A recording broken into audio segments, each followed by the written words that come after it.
My name is Dayenian, and I am the cleaning manager here at Oscar Isberian Rugs. It started, I was finishing high school, getting into college, and we were at some function, I forget where it was, and I was talking to my friends, and I saw my Uncle Oscar walking around, and he had a suit on, and I thought, you know, Oscar always has a suit on, he always looks so good.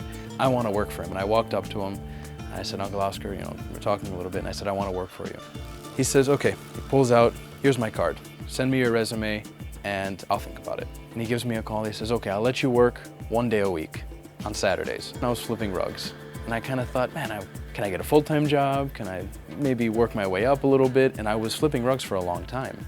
Slowly, you know, COVID happened, and then they asked me to come back and have a full-time position working computers and things like that. And slowly, over the years, I've been working my way up, and then they asked me to be in a management role, helping run the cleaning business, which now we have our location on the south side of Chicago, about 8 or 9 employees there, and then we have multiple trucks going out every day, so I'm thankfully managing a larger team now and, you know, work my way up the company.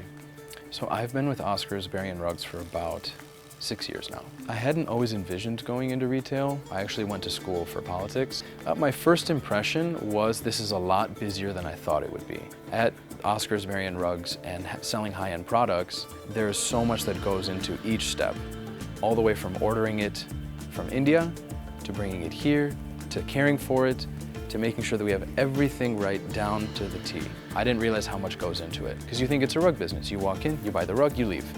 And there's so much care that goes into it, and thankfully we have a great staff that pay close attention and care about the details. I would say my advice to somebody who is wanting to go down a retail path is that time put in and the hours is inevitable.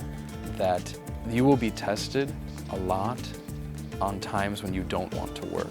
That there's somebody who wants something at a certain time by a deadline, or maybe on a Saturday that you don't want to work, or a Sunday evening, but it takes those times where you don't want to work, where you don't want to answer right away, oh, it's going to be a headache or whatever it might be. That's the difference maker, is putting in the hours.